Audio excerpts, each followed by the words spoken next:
Bonjour à vous tous et bienvenue à la prédication de la parole de Dieu. Bienvenue à notre temps ensemble dans la révélation du Seigneur. Un temps, je l'espère, qui sera édifiant et encourageant pour les enfants de Dieu, surtout qu'on va aborder une question très importante de notre nouvelle vie en Jésus-Christ, un aspect tellement pratique de cette grâce du Seigneur pour notre marche chrétienne. Alors que nous allons nous arrêter ce matin sur le sujet d'une vie familiale différente. Une vie familiale différente, nécessairement par la grâce de Dieu, à cause de cette nouvelle vie en Jésus, à cause de sa présence dans notre quotidien. Je l'ai raconté déjà à plusieurs reprises, mais avant de connaître le Seigneur, moi j'étais un coureur de jupons. Avant de connaître le Seigneur, je ne voulais rien savoir de responsabilité. Je ne voulais rien savoir de m'engager envers quelqu'un. Puis là, à l'âge de 21 ans, j'entends l'Évangile, j'accepte le Seigneur, je commence à assister à l'Église chrétienne, je commence à côtoyer des enfants de Dieu. Je vais voir le pasteur, je leur dis, j'aimerais ça un jour me marier. J'aimerais ça là, être un père de famille. Là, je partageais ça, puis ça sortait de ma bouche. Dans l'intérieur de mon cœur, je me disais, c'est quoi ça? D'où ça sort, ça? Puis là, c'était vraiment, qu'est-ce que je dois faire pour être un bon chrétien, puis un bon candidat? On avait une église de 175 personnes, il y avait quelques célibataires dans l'assemblée. Qu'est-ce que je dois faire? Mais j'aimerais vous dire, c'était une transformation. Là, on a célébré notre 32e anniversaire cette année, mon épouse et moi. Et c'est la grâce de Dieu. J'aimerais vous dire, c'était vraiment la grâce et ça continue à être la grâce de Dieu. Et on va considérer ce matin cette nouvelle vie familiale qu'on peut avoir dans la section de l'Épître aux Éphésiens sur la nouvelle vie en Jésus, c'est-à-dire dans les chapitres 4 à 6. J'aimerais spécifiquement qu'on tourne dans Éphésiens chapitre 5 pour qu'on puisse voir cet aspect-là de notre nouvelle vie en Jésus-Christ. Éphésiens chapitre 5. Un auteur nous rappelle l'importance de la vie familiale pour l'enfant de Dieu. Lorsqu'il affirme la joie d'un foyer chrétien est enracinée dans la présence de Christ, où l'amour est nourri, la foi est partagée et la paix s'épanouit. Dans l'idéal nécessairement du plan de Dieu pour nos vies. Éphésiens chapitre 5 ce matin, alors qu'on va se concentrer sur cette vie familiale différente. À partir du verset 17, Éphésiens chapitre 5, dans les instructions, à partir du verset 17. On nous dit, c'est pourquoi ne soyez pas inconsidérés, mais comprenez quelle est la volonté du Seigneur. Ne vous enivrez pas de vin, c'est de la débauche. Soyez au contraire remplis de l'esprit. Entretenez-vous par des psaumes, par des hymnes, par des cantiques spirituels. Je lis ces versets-là pour nous mettre un peu dans le contexte de cette nouvelle vie en Jésus-Christ, chantant et célébrant de tout votre cœur les louanges du Seigneur. Rendez continuellement grâce à Dieu le Père pour toutes choses, qu'on va le faire en particulier lors de notre réunion d'action de grâce. Pensez à la bonté de Dieu. Pensez aux exaucements dans votre vie. Pensez à vos victoires, pensez à votre transformation. Et là, on va pouvoir partager ça pour louer celui qui a accompli ces choses-là dans notre vie. Et rendez continuellement grâce à Dieu le Père pour toutes choses au nom de notre Seigneur Jésus, vous soumettant les uns aux autres dans la crainte de Christ. Et là, on embarque dans cette vie familiale. Femme, que chacune soit soumise à son mari comme au Seigneur. Car le mari est le chef de la femme, comme Christ est le chef de l'Église. Avant de réagir dans vos cœurs, mesdames, vous allez comprendre ce que Paul est en train de dire, ce n'est pas négatif du tout. Quand vous allez saisir là, cette vérité spirituelle. Mais on nous dit, car le mari, verset 23, est le chef de la femme, comme Christ est le chef de l'Église, qui est son corps, et dont il est le sauveur. Or, de même que l'Église est soumise à Christ, les femmes aussi doivent l'être à leur mari en toutes choses. Mari, que chacun aime sa femme. C'est l'agapé de Dieu. Comme Christ a aimé l'Église et s'est livré lui-même pour elle, afin de la sanctifier en la purifiant et en la lavant par l'eau de la parole, pour faire paraître devant lui cette Église glorieuse, sans tache, ni ride, ni rien de semblable, mais sainte et irréprochable. C'est ainsi que le mari doit aimer sa femme comme son propre corps. Celui qui aime sa femme s'aime lui-même, car jamais personne n'a haï sa propre chair, du moins normalement, mais il la nourrit et en prend soin, comme Christ le fait pour l'Église, parce que nous sommes membres de son corps. C'est pourquoi l'homme quittera son père et sa mère et s'attachera, sera fusionné à sa femme, et les deux deviendront une seule chair. Ce mystère est grand, je dis cela par rapport à Christ et à l'Église. Du reste, que chacun de vous aime sa femme comme lui-même, et que la femme respecte son mari. La parole de Dieu aborde ici, dans les chapitres 4 à 6, la question de la nouvelle vie en Jésus. Elle présente la réalité d'une vie familiale grâce à l'œuvre de Dieu au milieu de celle-ci. Elle donne des consignes et des instructions sur le rôle de chacun dans cette famille qui veut plaire à Dieu. Ce matin, j'aimerais qu'on puisse investir quelques instants pour mieux comprendre comment avoir une vie familiale différente. Comment avoir une vie familiale différente pour la gloire de Dieu, pour l'honneur de notre Sauveur, lui qui nous a donné cette nouvelle vie grâce à son salut, et qu'on puisse se tourner vers ses réalités et ses vérités pour être différent du siècle présent. Différent des gens qui ne connaissent pas Dieu et qui ne connaissent pas la grâce de Dieu. Comprenons ce matin que pour avoir une vie familiale différente, il faut recevoir la nouvelle vie en Christ. Il faut qu'un jour, on ait reçu la nouvelle vie en Christ. En d'autres mots, il faut être sauvé. Il faut être né de nouveau. C'est la base, c'est le fondement de tout changement dans la vie du chrétien. Il faut avoir expérimenté ce salut merveilleux en Jésus. C'est en fait la perspective particulière des chapitres 4, 5 et 6 de l'Épître aux Éphésiens. Et remarquez ici, dans le chapitre 4, on va juste reculer un peu, comment l'Esprit de Dieu, par la plume de Paul, introduit cette section de la nouvelle vie en Jésus. Éphésiens chapitre 4, on nous dit au verset 17. Éphésiens chapitre 4, au verset 17. Voici donc ce que je dis et ce que je déclare dans le Seigneur. Vous ne devez plus marcher comme les païens, comme les gens du monde, comme les inconvertis, qui marchent selon la vanité de leurs pensées. Ils ont l'intelligence obscurcie.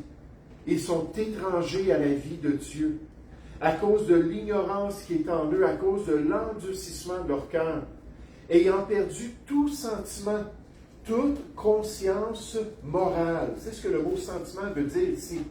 On parlait tout à l'heure, moi puis une des infirmières dans l'Assemblée, on parlait de cette situation avec l'aide médicale à mourir qui a été votée en 2016. Et on nous dit déjà que 60 000 Canadiens ont utilisé ce programme-là pour mettre une fin à leur vie. Là, on parlait de ça, puis la difficulté de pouvoir participer dans ces choses-là, la difficulté de pouvoir comprendre qu'est-ce qui est bien, qu'est-ce qui n'est pas bien à l'égard de l'aide médicale à mourir.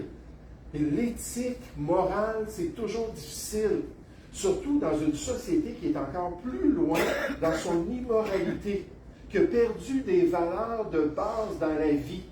Puis à cause de ça, on est confronté avec ces pratiques-là, puis ces difficultés-là.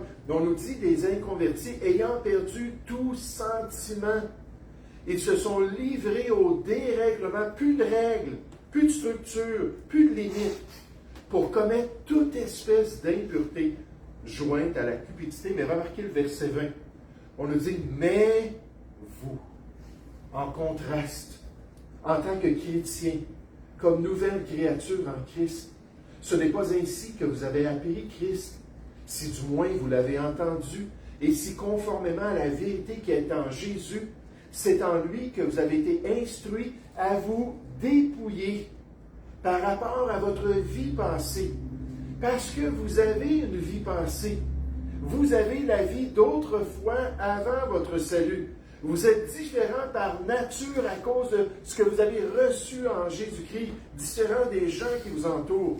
On nous dit par rapport à votre vie passée, du vieil homme, de votre vieille nature, qui se corrompt par les convoitises trompeuses, à être renouvelé dans l'esprit de votre intelligence et à revêtir l'homme nouveau qui n'existe en passant qu'en Jésus. On n'a pas le vieil homme et le nouvel homme si on est inconverti. C'est juste en recevant Christ cette nouvelle vie-là qu'on a un nouvel homme qui est disponible. Mais à revêtir l'homme nouveau, créé selon Dieu, dans une justice et une sainteté que produit la vérité. Puis là, le verset 25, jusqu'à la fin de l'Épître aux Éphésiens, on nous dit, c'est pourquoi, à la lumière de cela, à cause de votre nouvelle vie, à cause que vous avez été transformés en Jésus-Christ, là, on nous dit, renoncez aux mensonges, 3 petits points, et toutes sortes d'autres instructions, dont le chapitre 5 sur la vie familiale, à cause de cette nouvelle vie. La question que j'ai pour vous ce matin, c'est êtes-vous sauvés? Est-ce que vous avez expérimenté cette nouvelle vie en Jésus-Christ avec tout son potentiel décrit dans cette épître merveilleuse? Vous ne pouvez pas vous attendre à ce que Dieu change votre vie familiale, à ce que Dieu vous bénisse en tant que famille, si vous ne vous êtes pas soumis à son plan et à cet évangile merveilleux. Personne ne peut vivre une vie de justice tant qu'il n'est pas en règle avec Dieu. Le salut par Jésus-Christ est le fondement sur lequel une vie de justice et de vraie valeur peut être construite. Je me souviens, lorsque j'étais un jeune chrétien, j'étais dans une gang, puis j'essayais d'influencer les chums avant d'être chrétien. J'étais dans une gang, puis j'allais voir mes chums, puis j'essayais de leur parler du salut, puis ainsi de suite. Et là, ça sortait occasionnellement. Que je disais, mais vous vous souvenez, j'étais un toxicomane, il fallait que je consomme là, presque à chaque jour des grosses drogues, puis ensuite, j'ai été introduit aux drogues à l'âge de 8 ans par ma mère, à l'âge de 10 ans par ma soeur, qui m'a donné des plus grosses drogues, à l'âge de 13 ans, c'était la cocaïne, puis toutes ces choses-là. Puis j'étais un toxicomane. Là, je leur disais, mais Dieu m'a délivré. Puis je consomme plus. Puis là, aujourd'hui, ça fait 38 ans que je n'ai pas touché à ces choses-là. Ça ne m'intéresse pas, j'en ai pas de besoin pour vivre. J'ai eu la paix dans mon cœur, j'ai été consolé dans mes douleurs, puis cette dépendance-là est devenue inutile. Là, je leur partage ça. Là, ces gars-là disent, ben là, c'est tout ça, là. Il va falloir que je laisse tomber la drogue, là, si je deviens chrétien. Là, je dis, non. Tu mets la charrue devant les bœufs. J'ai dit, c'est les bœufs qui doivent être devant la charrue. J'ai dit, la vie chrétienne, ça te transforme de toutes sortes de manières. Tu ne peux pas t'imaginer la présence de Dieu, puis cette nouvelle vie-là, comment est-ce que c'est une bénédiction. J'ai dit, non, c'est pas ça que je suis en train de te dire. Mais je suis en train de te dire que moi, c'est ce que ça a fait dans ma vie. Comment est-ce que ça a été une grande bénédiction, et comment Dieu a été bon.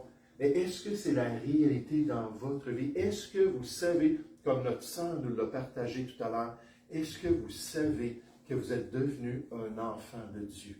Vous êtes né de nouveau et vous avez une nouvelle relation avec Dieu sur la terre. Maintenant, d'après notre passage, on voit le contexte dans Éphésiens 4, 17. Mais là, dans Éphésiens chapitre 5, une fois sauvé, une fois transformé par cette nouvelle vie en Jésus, avec tout son potentiel de changement, de profondeur de vie, comprenons que pour avoir une vie familiale différente, il faut laisser l'Esprit de Dieu nous aider. Il faut laisser l'Esprit de Dieu nous aider. Il faut marcher en nouveauté de vie grâce à l'Esprit du Seigneur. Il faut se soumettre à sa direction dans notre vie familiale. Puis nécessairement, il ne s'impose pas l'Esprit de Dieu. On le reçoit une fois qu'on est sauvé. On est scellé par l'Esprit de Dieu. Puis on reçoit sa présence, puis on reçoit sa bénédiction. C'est l'onction du Seigneur qui vient nous appeler maintenant à vivre pour Dieu et à suivre le Seigneur. Mais c'est un choix de cœur. C'est une décision. Il faut dépendre de sa force.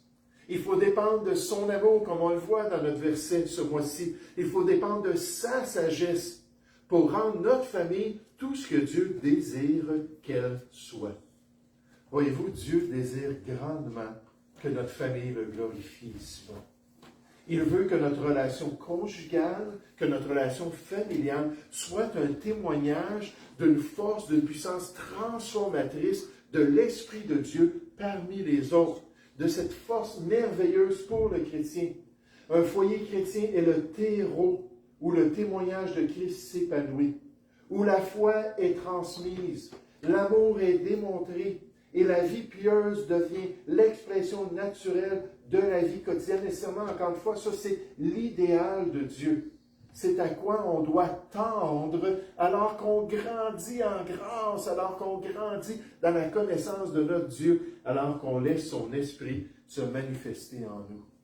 Et avant de voir les détails de cette vie, j'aimerais vous faire remarquer ce rôle de l'Esprit de Dieu. Regardez au verset 17 de Éphésiens, chapitre 5 cette fois-ci. D'accord? On est revenu dans le chapitre 5, au verset 17. On nous dit, c'est pourquoi ne soyez pas inconsidérés, mais comprenez quelle est la volonté du Seigneur. Paul est en train de dire, est-ce que vous écoutez? Est-ce que vos cœurs sont ouverts? Est-ce que vous êtes vraiment sincères devant Dieu? Parce qu'encore une fois, c'est un choix. Dieu nous dit d'avoir des oreilles dociles dans Jacques 1 au verset 22. Docile, ça veut dire attentive, désireuse, ouverte. Hein, on veut que Dieu nous parle, on veut que Dieu nous montre sa volonté. Que veux-tu que moi je fasse, Seigneur? Je veux être transformé, je veux être changé. Puis là, on nous parle de cette réalisation-là qu'il faut être considéré. Verset 18, on nous dit pourquoi. On nous dit, ne vous enivrez pas de vin. C'est de la débauche. Littéralement, dans l'original, c'est agir comme un non-sauvé, comme quelqu'un qui n'a pas le salut. C'est de la débauche. Soyez au contraire, puis voici ce qui va nous aider dans notre vie familiale, dans toutes nos responsabilités chrétiennes, frères et sœurs, soyez au contraire remplis de l'Esprit. Laissez l'Esprit de Dieu prendre le contrôle de votre vie. Laissez-le continuellement être en charge de vos émotions, de vos agissements, de votre marche chrétienne. Laissez-le vous donner la force, l'amour et la sagesse pour glorifier Dieu dans ce monde. Puis là, après avoir dit cela, là, il continue avec toutes sortes d'instructions. Puis comme on va le voir tout à l'heure dans la vie familiale, des instructions qui ne sont pas faciles. Elles ne sont pas faciles. Et c'est pour ça qu'il est là pour nous remplir de force, d'amour et de sagesse, pour nous donner la capacité. Verset 19. Entretenez-vous par les psaumes, par des hymnes, par des cantiques spirituels, si vous êtes des chrétiens remplis de l'Esprit, des gens spirituels dans les voies de Dieu, chantant et célébrant de tout votre cœur les louanges du Seigneur. Rendez continuellement grâce à Dieu le Père pour toutes choses, au nom de notre Seigneur Jésus-Christ, les épreuves, les contretemps dans notre vie, les douleurs qu'on expérimente, les problèmes de santé. Seigneur, j'ai tellement confiance en toi. Je te remercie en toutes choses. Vous soumettant, verset 21, les uns aux autres, dans la crainte de Christ, dans le respect. Puis là, jusqu'à la fin de l'Épître, on nous parle de ces chrétiens spirituels-là, puis comment est-ce qu'ils peuvent être transformés, et incluant leur vie familiale. Un auteur nous dit, l'Esprit change les gens qui veulent bien le suivre. Soyez remplis de l'Esprit. C'est un choix. La vie remplie de l'Esprit n'est pas une version spéciale ou luxueuse du christianisme, comme une élite spirituelle. Ah ben lui, là, je te dis, là, lui, il marche avec Dieu. Des fois, on m'écrit par Internet des gens qui ne me connaissent pas du tout. On m'écrit et on dit, homme de Dieu, homme de Dieu. J'ai arrêté de m'appeler cela. Je suis un frère parmi les frères. C'est une expression dans l'Ancienne Alliance, mais pas dans la Nouvelle. Puis dans le fond, on est tous des serviteurs du Seigneur, qu'on nous regarde, la Bible nous dit, comme des serviteurs de Christ. Il n'y a pas d'élite spirituelle. Elle fait partie intégrante du plan global de Dieu pour son peuple. Donc, ce n'est pas pour certains, c'est pour tout le monde. C'est pour ça qu'on nous le dit au pluriel. Soyez les chrétiens remplis de l'Esprit, vous tous, enfants de Dieu. Laissez l'Esprit agir. On nous dit le verbe remplir n'a rien à voir avec le contenu, comme une bouteille ou la quantité, comme si nous étions des récipients vides qui ont besoin d'une certaine quantité de carburant spirituel pour continuer à fonctionner.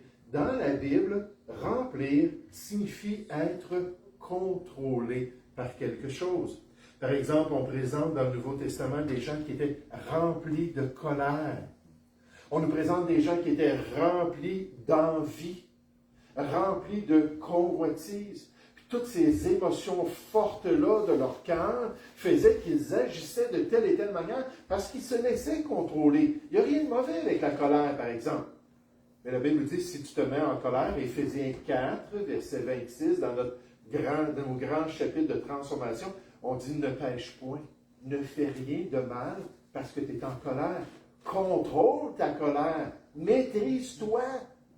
Mais ici, on nous parle vraiment de cette idée-là de laisser à l'esprit le contrôle de notre vie, le contrôle de notre être. Être rempli de l'esprit signifie être constamment contrôlé par l'esprit dans notre esprit, dans nos émotions et dans notre volonté. Sommes-nous des chrétiens spirituels? Acceptons-nous de vivre la volonté de Dieu en laissant son esprit contrôler notre être? Laissons-nous la parole inspirée par l'esprit. Toute l'Écriture est inspirée par l'Esprit de Dieu, nous guider dans sa volonté. Mettons-nous en pratique les instructions des Écritures de l'Esprit. En fait, bien souvent, on entend ça, les commentateurs vont dire, c'est pas compliqué, comment être rempli de l'Esprit? C'est qu'il faut être rempli de la parole de Dieu. Colossiens 3,16.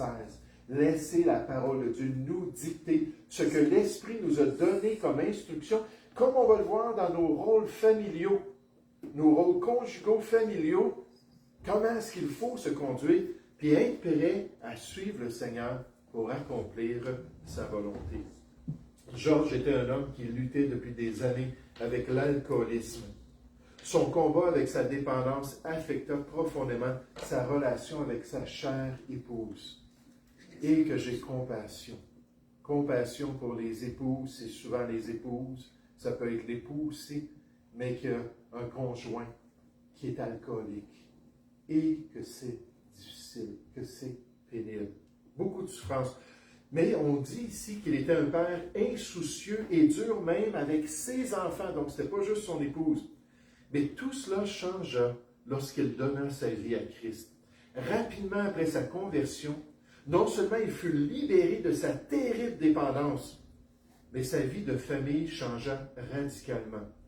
Il est devenu un mari et un père aimant, un modèle de patience et de pardon. Sa transformation a conduit sa femme et ses enfants aussi à la foi en Christ. Ils ont vu un si grand changement au lieu de la réaction de mon père, quand il a vu que j'étais tellement différent, il a dit, il est fou. Il a dû avoir une commotion cérébrale, il a dû tomber sa tête. Il est fou.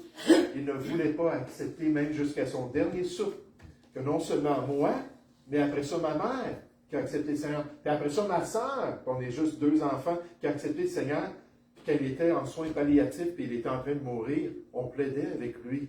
Elle vient avec nous dans cette relation-là avec Dieu. C'est tellement merveilleux. Il avait fait un genre de plaque de ciment dans notre arrière de la maison, puis il avait inscrit dessus les 4 J pour toujours. C'était ça son désir. Jean-Claude, Jocelyne, ma mère, Jean, puis Jannick, les 4 J pour toujours. Là, il y avait 3 de ces 4 J-là qui avaient connu la grâce de Dieu, qui avaient eu une vie transformée. On a plaidé avec lui, puis il ne voulait rien savoir. C'était son choix, nécessairement.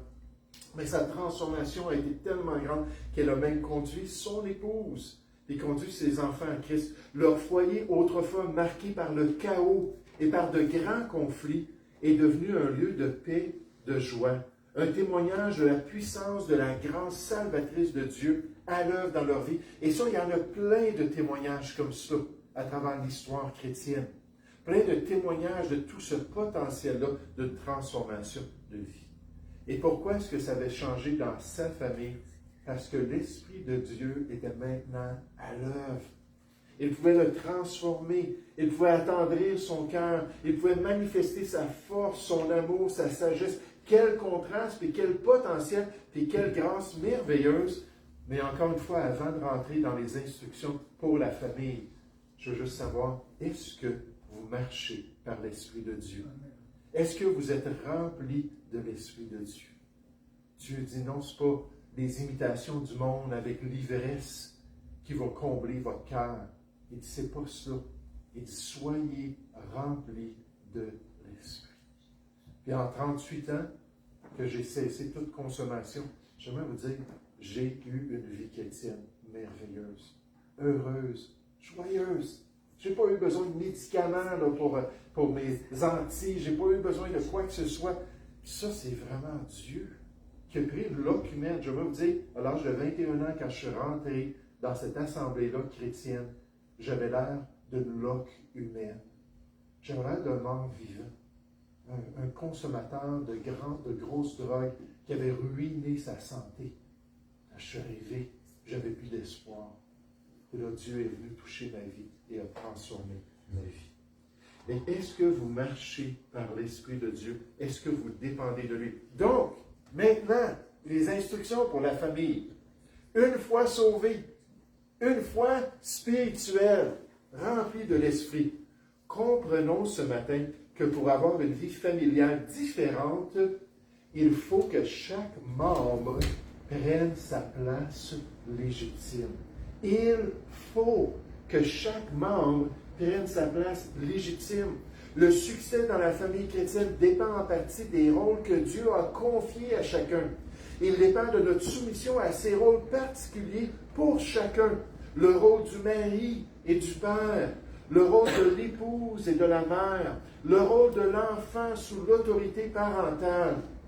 Alors que nous allons suivre la sagesse de Dieu et suivre ses instructions pour la famille, là, on peut s'attendre à cette bénédiction de Dieu-là sur notre famille pour la rendre une famille différente des gens autour de nous. Une famille qui glorifie le Seigneur. Regardez ces instructions et ces rôles dans Éphésiens chapitre 5, verset 21. Et je commence encore avec le verset 21 parce qu'il ne faut pas oublier cette nuance-là tellement importante, surtout quand on va parler des femmes. Parce que je sais qu'il y a des femmes qui sont blessées.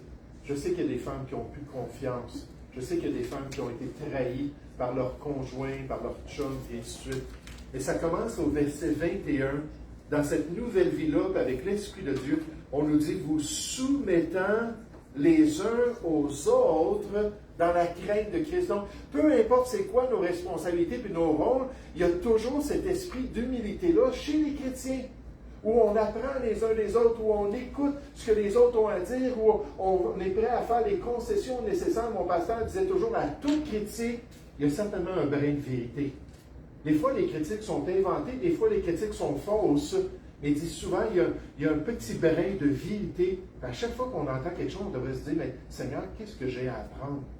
Qu'est-ce que j'ai à changer à travers tout cela? Donc, est-ce que je dois me soumettre à des instructions, me soumettre à des conseils, me soumettre à des exhortations venant des autres enfants de Dieu, vous soumettant les uns aux autres dans la crainte de Christ? L'Esprit nous permet de le faire. Verset 22. Femme, que chacune soit soumise à son mari, comme au Seigneur. Car le mari est le chef ou la tête de la femme, comme Christ est le chef de l'Église qui est son corps et dont il est le sauveur. Dieu, c'est un Dieu de structure. Or, de même que l'Église est soumise à Christ, les femmes aussi doivent l'être à leur mari en toutes choses, nécessairement par la grâce de Dieu, avec l'aide de l'Esprit de Dieu. Verset 25. Marie, que chacun aime sa femme, comme Christ a aimé l'Église et s'est livré lui-même pour elle, afin de la sanctifier en la purifiant et en la lavant par l'eau de la parole, pour faire paraître devant lui cette Église glorieuse, sans tache, ni rien de semblable, mais sainte et irréprochable. Le fait qu'on va être dans la gloire un jour, le fait qu'on va être dans la présence du Seigneur un jour, et on va être au paradis de Dieu un jour, c'est à cause de cet amour-là de Jésus pour l'Église chrétienne. Il s'est entièrement donné pour nous. C'est ainsi que le mari doit aimer sa femme comme son propre corps. Celui qui aime sa femme s'aime lui-même.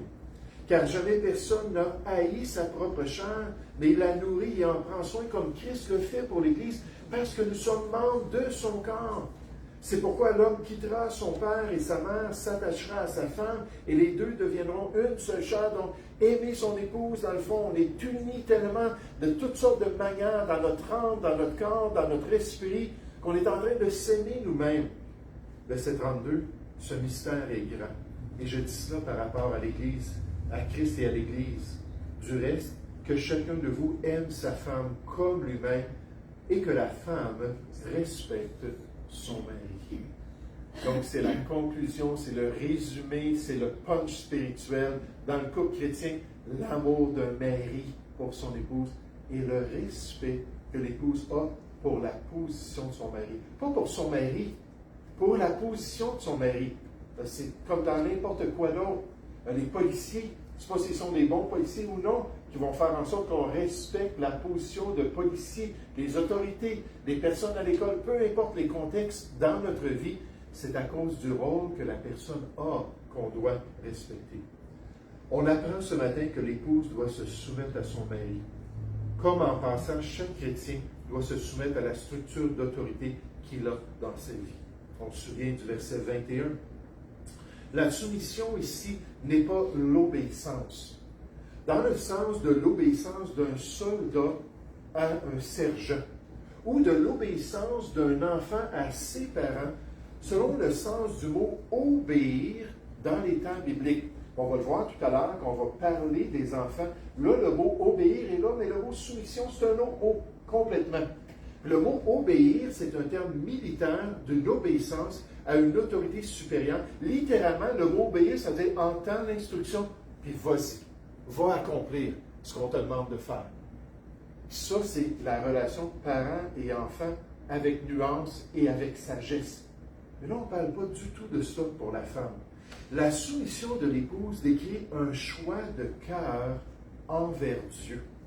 Elle décrit une piété de l'âme de la femme qui cherche à honorer Dieu et à lui plaire dans sa relation avec son mari, qui choisit de se placer volontairement et de coopérer librement avec la volonté de son chef ou de la tête dans la relation familiale. Et ainsi, pour que le couple soit béni et que la famille soit différente du monde, il est nécessaire que les épouses coopèrent de bon cœur, comme pour le Seigneur, et non réellement pour des hommes, volontairement et librement. Ce que ça veut dire, jamais, oh jamais, est-ce qu'on devrait entendre un mari chrétien dire à son épouse, va donc faire la vaisselle. Jamais. Jamais. En fait, il devrait dire, hey, je pense qu'on devrait aller faire la vaisselle ensemble, qu'est-ce que tu en penses? Et là, il donne une direction, puis il donne un conseil, puis un encouragement. Puis là, l'épouse doit choisir, ben, OK, oui, tu es mon mari, Dieu t'a placé dans ma vie comme ça, on y va, on va aller laver la vaisselle ensemble. Donc, la soumission, c'est une coopération. La soumission, c'est un désir. Puis comme c'est important pour les épouses et les mamans de le faire par la puissance de Dieu.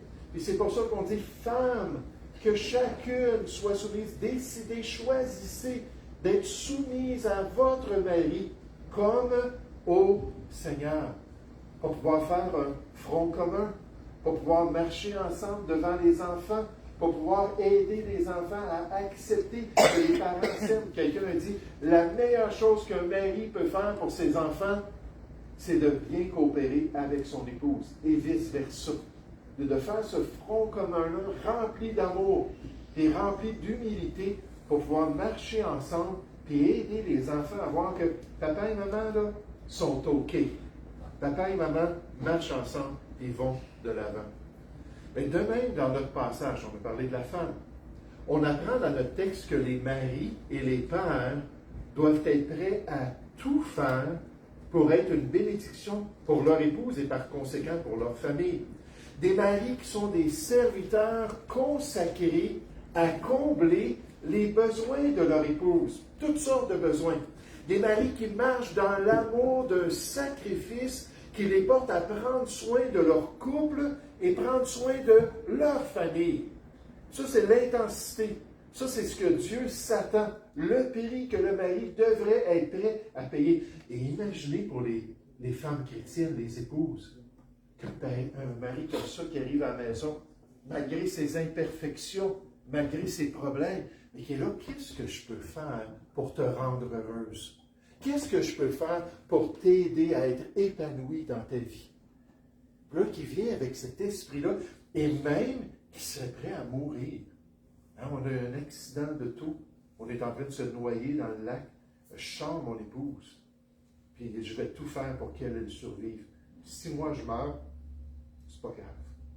Parce que je me suis donné pour mon épouse, pour prendre soin d'elle. Et cet amour-là qui prend soin du couple, cet amour-là qui démontre la profondeur de notre relation, Marie, que chacun aime sa femme. Comme Christ a aimé l'Église. Comment est-ce qu'il l'a aimé? Il est allé sur la croix du Calvaire. Il dit, personne ne montre ma vie, je la donne de moi-même. Puis il est resté ces heures-là dans une souffrance terrible, jusqu'à ce qu'il puisse dire, Tétélestai, c'est payé, c'est complété. Et maintenant, le salut est disponible. Puis là, ensuite, il a rendu son âme. Et cet amour-là, il s'est livré lui-même pour elle, donnant l'exemple dans la vie familiale, ayant cet esprit de service si important envers les membres de la famille, mais en particulier envers sa chère épouse. Il ne faut jamais que les enfants soient plus importants que notre épouse.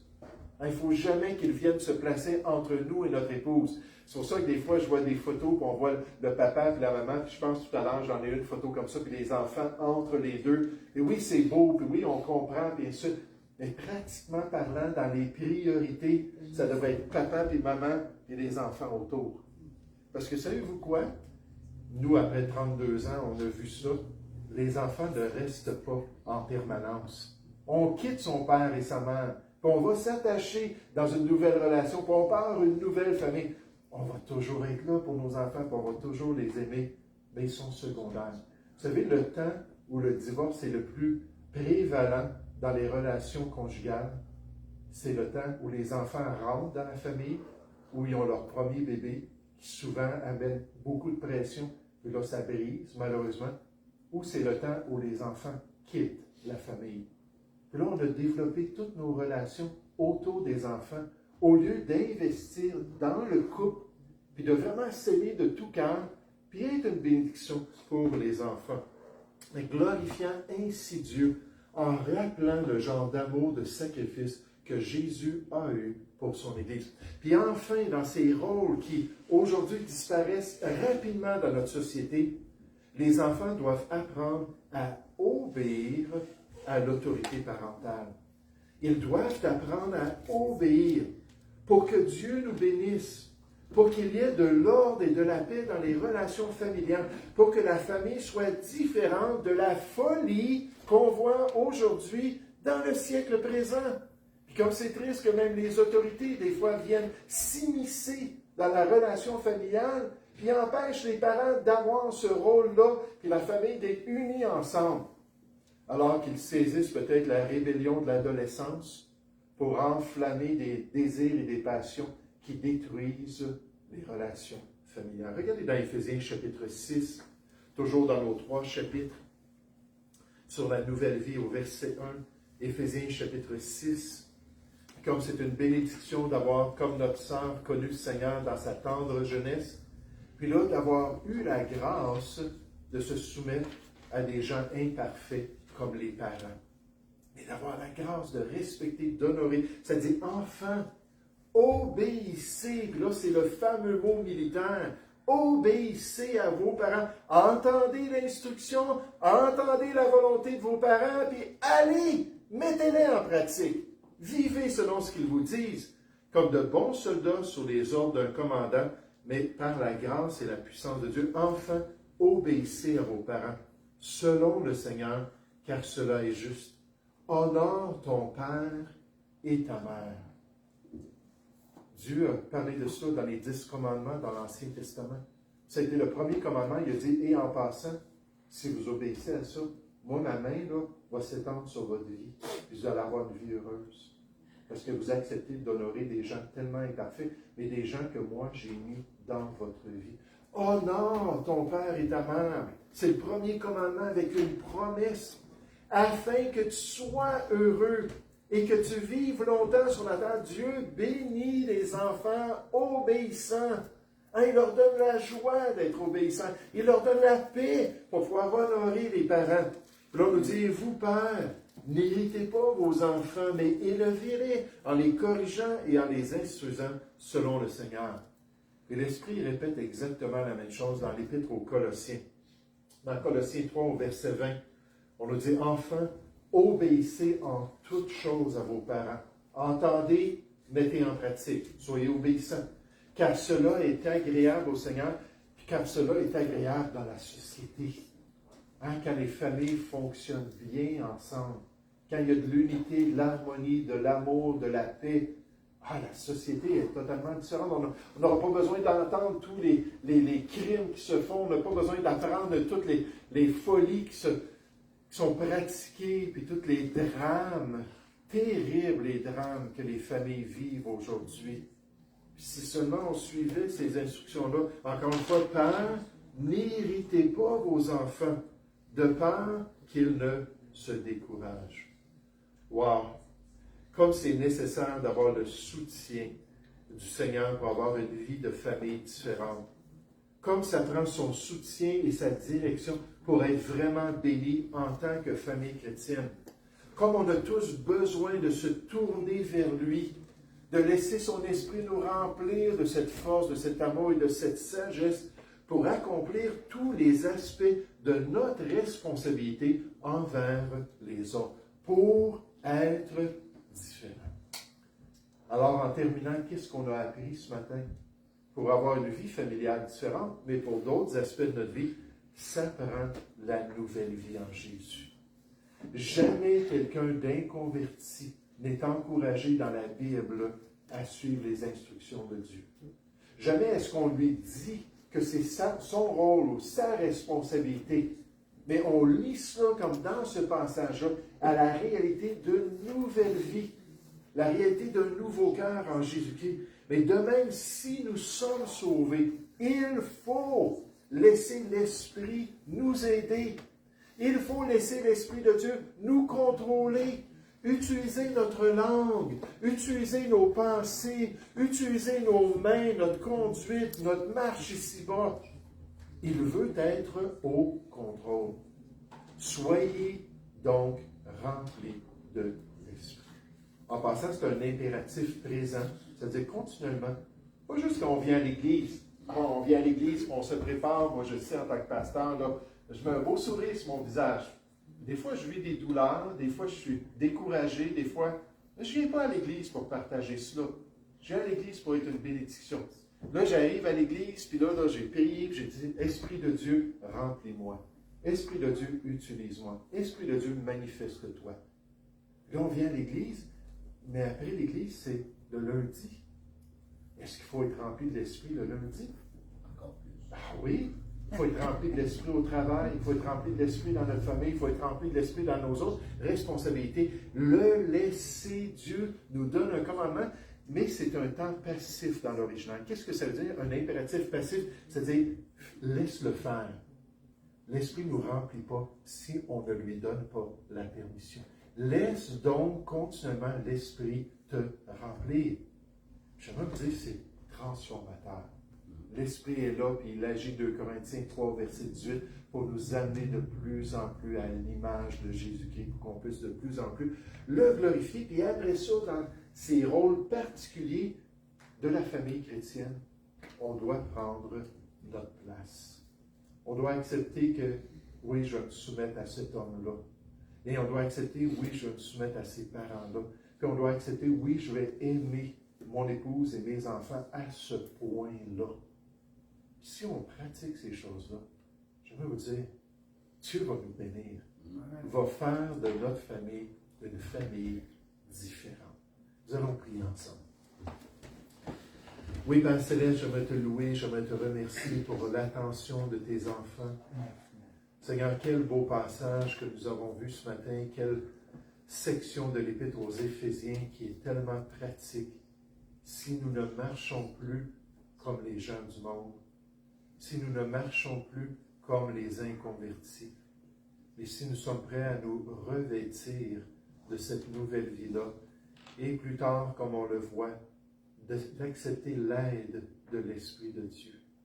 Oh, l'Esprit de Dieu fait tellement de choses dans notre vie, Seigneur. Il se manifeste de tellement de manières, mais il ne nous brusque pas, il ne s'impose pas. Il nous rappelle dans sa parole et par ses instructions ce qu'il veut faire. Il veut qu'on puisse goûter à cet esprit que Dieu nous a donné. Qu'on puisse l'expérimenter, qu'on puisse porter son fruit, qu'on puisse avoir une manifestation de la nouvelle vie avec tout son potentiel. Père, toi, tu connais l'état des familles chrétiennes ici, Seigneur, tu connais notre marche à chacun, tu connais notre position spirituelle. Seigneur, je te prie ce matin que ta volonté soit faite. Si quelqu'un n'a pas encore reçu Christ, n'a pas encore mis sa confiance dans ce qu'il a accompli, pour lui donner cette nouvelle vie, pour lui donner ce pardon, que cette personne-là puisse invoquer son nom ce matin. Qu'elle puisse dire, oui Jésus, j'ai besoin de toi. Oui Jésus, j'ai besoin de ton salut. Viens me donner la paix avec Dieu. Et Seigneur, tu nous promets que si quiconque en fait, tu nous dis, invoquera le nom du Seigneur, tu seras sauvé. Si on a bien compris, si on s'est repenti, si on a mis notre foi. Et Père Céleste, une fois sauvé, Seigneur, il y a encore beaucoup à faire. Alors que notre position est réglée, mais notre pratique doit changer. Je te prie, Père Céleste, que tu puisses nous permettre de bénéficier quotidiennement de tout cet équipement spirituel et de toute cette présence de l'Esprit même dans notre vie, pour que tu puisses être glorifié dans notre famille, dans notre marche ici-bas et en toutes choses.